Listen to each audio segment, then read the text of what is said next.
Film Psycho merupakan film dokumenter politik Amerika tahun 2007 yang disutradarai oleh Michael Moore mengenai healthcare di Amerika Serikat dengan membandingkan pelayanan kesehatan di Kanada, Inggris, Prancis, serta Kuba. Film tersebut menceritakan tentang asuransi kesehatan yang digunakan sebagian besar oleh penduduk Amerika. Bahkan pemerintah baik senat maupun presiden juga ikut mempromosikan kepada penduduk Amerika agar menggunakan asuransi kesehatan atau kesejahteraan mereka. Namun, pada kenyataannya dalam mendapatkan asuransi kesehatan, masyarakat dipersulit dalam persyaratannya, sehingga hanya 1/4 dari penduduk Amerika saja yang mendapatkan asuransi kesehatan.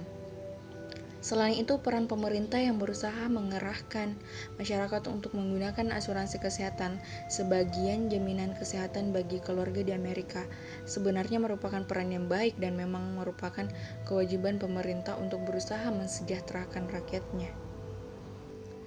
Namun ternyata di balik itu, anggota Senat bahkan presiden yang selalu mempromosikan asuransi kesehatan tersebut melakukannya karena memiliki kepentingan lain, yaitu menginginkan keuntungan yang diberikan oleh perusahaan asuransi. Banyak anggota Senat yang memiliki saham perusahaan asuransi atau bahkan menjadi CEO perusahaan farmasi atau berusaha mempromosikan asuransi kesehatan agar mendapat bagian keuntungan juga. Kesehatan dan fasilitas kesehatan yang memadai, apalagi bagi masyarakat miskin. Film ini mengisahkan seolah orang miskin dilarang sakit, meskipun telah tersedia berbagai macam asuransi kesehatan, tetapi pada film tersebut menunjukkan betapa banyak penipuan dari perusahaan-perusahaan asuransi tersebut. Dokter juga berperan dalam memperbanyak keuntungan bagi perusahaan asuransi tersebut. Dokter bekerja sama dengan perusahaan asuransi kesehatan dengan cara menolak pasien atau mengeluarkan pernyataan bahwa pasien tersebut tidak mengalami penyakit yang berat dan tidak membutuhkan biaya yang banyak sehingga pasien tersebut tidak dapat mencairkan tunjangan kesehatannya. Semakin banyak dokter yang menolak pasien, maka dokter tersebut akan mendapatkan bonus yang sangat banyak juga. Di Amerika, pelayanan publik diserahkan ke perusahaan swasta, sedangkan di Prancis atau Inggris dipegang oleh pemerintah. Bisa dilihat perbedaan yang jelas bahwa negara di Eropa betul-betul mementingkan pendidikan dan kesehatan sebagai hak dasar manusia, sedangkan di Amerika justru dijadikan bisnis. Dalam literatur lain, Amerika diibaratkan sebagai raksasa rapuh, sebuah negara besar dan kaya raya, tetapi tidak mampu memberikan perlindungan kesehatan kepada rakyatnya. Hal yang paling menarik di film Psycho ini yaitu karena Amerika juga ikut disandingkan dengan negara miskin seperti Kuba. Di Kuba pun orang Amerika sampai mereka terharu karena di sana meskipun negara yang miskin, tapi mereka membayar pajak untuk kesehatan. Semua serba sederhana.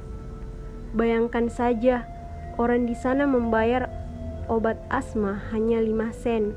Sedangkan di Amerika harganya bisa mencapai $120. Jika selama ini yang kita pelajari bahwa negara berkembang rata-rata memiliki problematik sistem kesehatan menjadi terbengkalai. Film Psycho memperlihatkan adanya konflik peran yang dirasakan beberapa orang dari pegawai asuransi dan pihak dokter. Bagi pegawai asuransi, peran yang harus dijalankan adalah melaksanakan program perusahaan yang telah ditentukan dan berusaha untuk mendapatkan keuntungan yang sebesar-besarnya bagi perusahaan tempat ia bekerja.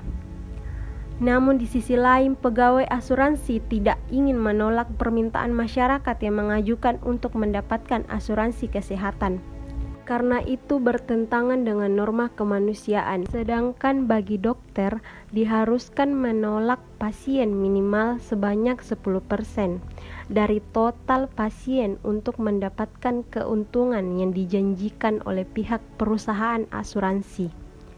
Di sisi lain, seorang dokter tidak menginginkan untuk menolak pasien atau mengeluarkan pernyataan palsu tentang keadaan pasien.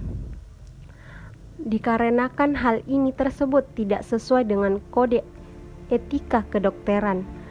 Setiap dokter menginginkan dapat menolong semua pasiennya, namun berharap tidak mengurangi pendapat atau upah yang memang seharusnya dokter dapatkan. Seperti yang diajukan oleh dokter-dokter yang bekerja di negara Kanada, Inggris, dan Prancis, yang mana mereka digaji oleh pemerintah dengan upah yang sesuai dengan hasil kerja mereka. Sehingga dokter-dokter di sana dapat menolong pasien dengan tenang tanpa peduli bagaimana mendapatkan pendapatan tambahan dari pekerjaannya tersebut.